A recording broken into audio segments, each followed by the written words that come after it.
Hi, so today I'm going to give you a little bit of the backside of my song, The Return. Originally, much like a lot of my early music, I didn't necessarily have a name for this one when it first came out, and in fact, you can see in the picture I'll put up here that I didn't even have this stuff written out. I have a whole bunch of music that started out exactly like this picture shows. And so right off the bat, I start, writing music in a way that makes sense to me. So anybody here that is watching these videos and actually does jazz or just reads music with more lead sheet music type stuff, the way that I've written out my chords is what makes sense to me in the moment and how I would remember it best.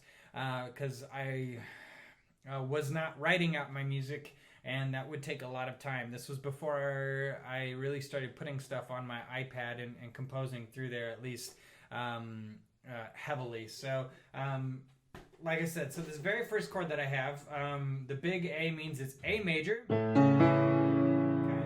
And then those three little notes, the B, D, and E, are the notes that don't actually mostly exist in there. The E does, but I was trying to tell myself those were the notes that I wanted. So I have my A chord in my left hand, and then a B, D, and E in the right hand. And then I dash that with a C sharp there, meaning that I want to switch to a C sharp. So listen to how this opening goes. Okay? And that's how that first measure went, and I notated that by a comma. And then the next measure, I switched to a G major chord, which has a B, D, and an E. We keep that E in there, and that's why I actually wrote in the E in the first place, because there's a lot of ways to play this A major chord, and I wanted that E to continue on actually throughout this entire first four measures.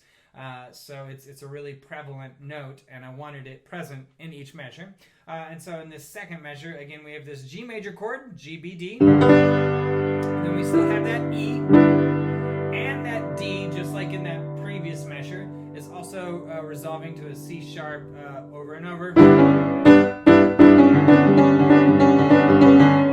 And then in the third measure, we move to an F chord. So we have F, A, and C. And we keep that D that I've been playing off and on, and it moves to the E. We have a new kind of little idea here. And then we keep that same upper idea, that little music idea, with back to a D major chord. And notice at the very end, there's just this tiny little C sharp that helps me resolve to go back to this A major chord. And I notate that I wanted to actually go back. Again, this is what works for me, not necessarily what works for anybody else.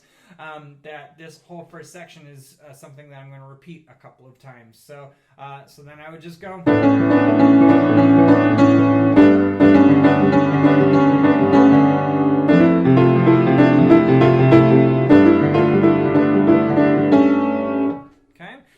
Repeat that a couple of times. These ideas were pretty open. I had a lot of early concepts. Now, a lot of the influence I had through this piece was through maybe what you might call pop music or radio music.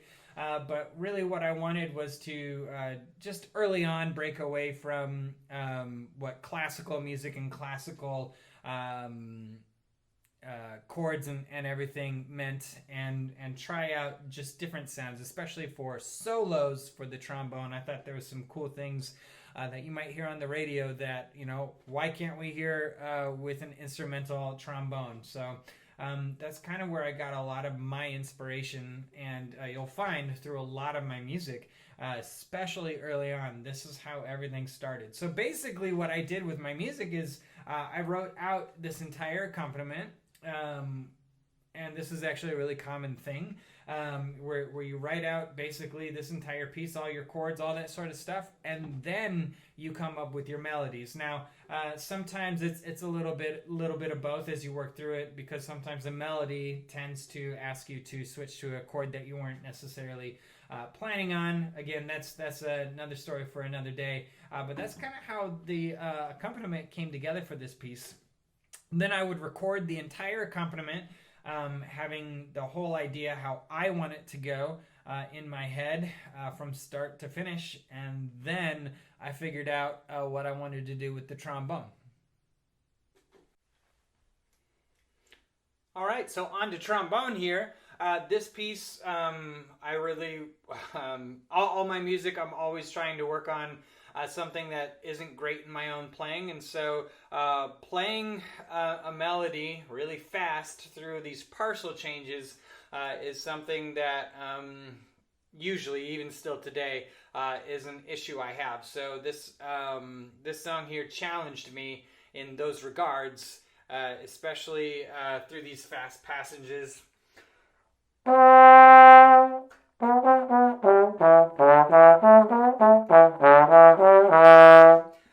You can play a lot of this without tongue, and so when you hear the note change and it's not glissing, as again what we call a partial change, each note on the trombone, each position,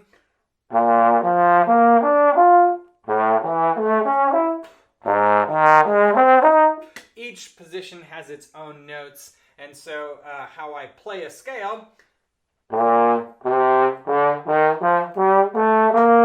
or anything else is going from note to position, from partial to partial, and so each partial has its own unique qualities. Sometimes it's hard to get to, sometimes it's hard to come away from.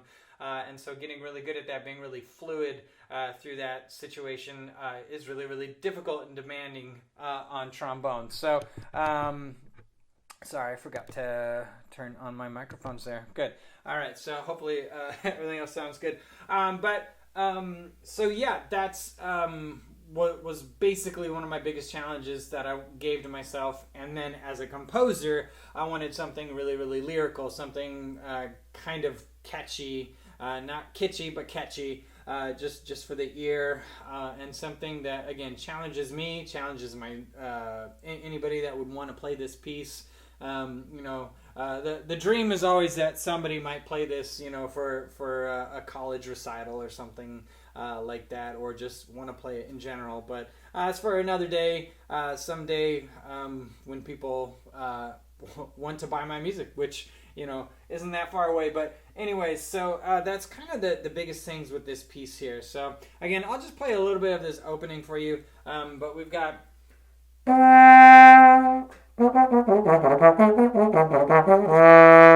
as you can hear, even just right off the bat, when I'm playing pretty cold, I don't always hit those notes really, really solidly. So just making sure that my air is moving, all that sort of stuff. This is just like one of those pieces that's just really good. Like, am I doing my work really, really well? And yeah, so this is the return. Again, I'll just play a little bit of this opening for you. You can hear the rest on my website.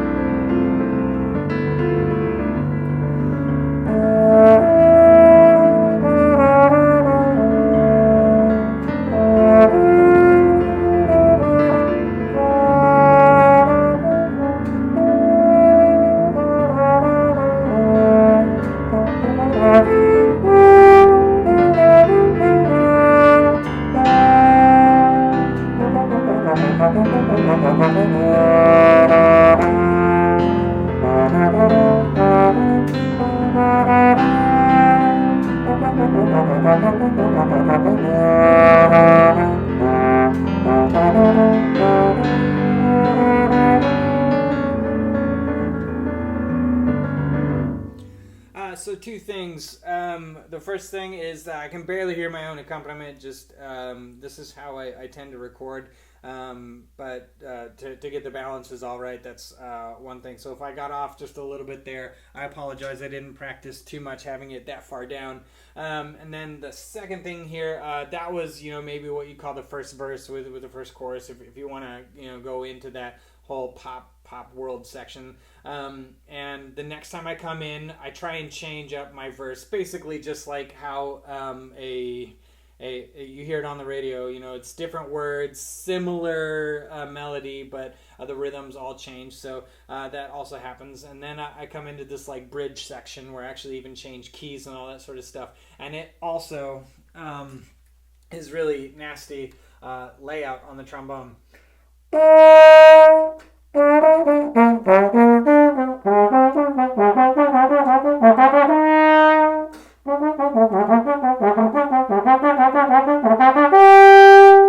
And last thing I'll just say about this piece is that you can see how I'm still trying to work my range here. I actually limit this range early on because, again, I thought this might be a great piece as I was writing it that would be good for college. So, and not like, your graduate students or anything, just like your freshman, sophomore, maybe junior, depending on your own level. Just the typical challenges that I wrote in for myself are really good for early advanced player. And the range is not too terribly it's not too terribly demanding, too high or too low, and you really get to focus on the issues at hand, and can you improve from that. So those were a lot of the concepts I heard I was using in there in my playing. And then lastly, as I tried to name this piece, as I mentioned before, naming music, this was just a piece of music that it just sounded like somebody that's returning from what I would describe as a long, arduous journey.